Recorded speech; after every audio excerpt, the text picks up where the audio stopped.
আসসালামু আলাইকুম, আপনাদেরকে আমার রান্নাঘরে স্বাগতম। আজকে রান্না করব মাছের ডাল।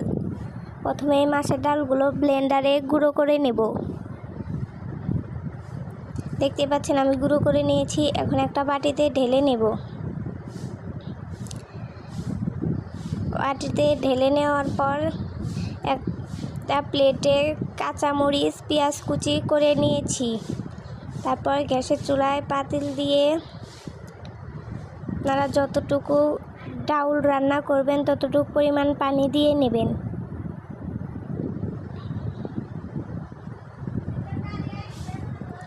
আমি আমার পরিমাণ মতো পানি দিয়ে নিয়েছি। আপনারাও আপনাদের যতটুকু ডাউল প্রয়োজন ততটুকু পানি দিয়ে নেবেন। তারপরে এতে ডালগুলো দিয়ে ভালোভাবে নেড়ে চেড়ে নেবেন যাতে গোটা গোটা না থাকে।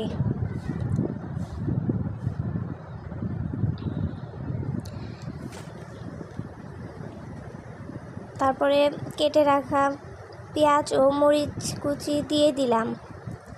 এবার ভালোভাবে নাড়াচাড়া দিয়ে নেব। তারপরে একটু নুন অ্যাড করলাম।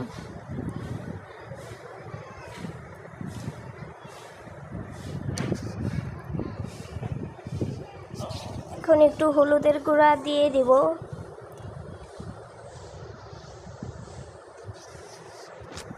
তারপরে ভালোভাবে নেড়ে চেড়ে নেব। এবার ঢাকনা দিয়ে ঢেকে দিলাম। বলক আসা পর্যন্ত অপেক্ষা করব। এখানে আমি 3টা ডিম নিয়েছি। 3টা ডিম ভেজে ডাউলে অ্যাড করে দেব।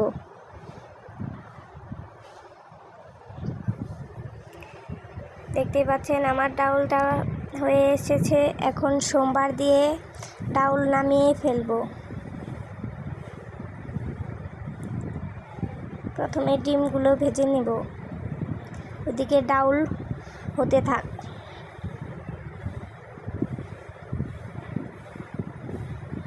প্রথমে কড়াইয়ে তেল দিয়ে নিলাম। তারপরে তেলটা গরম হওয়া পর্যন্ত অপেক্ষা করব।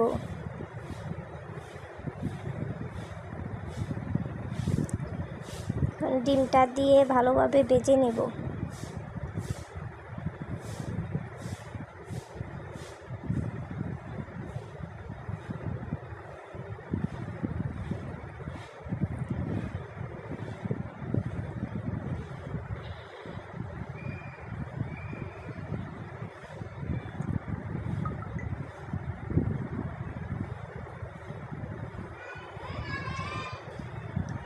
দেখতে পাচ্ছেন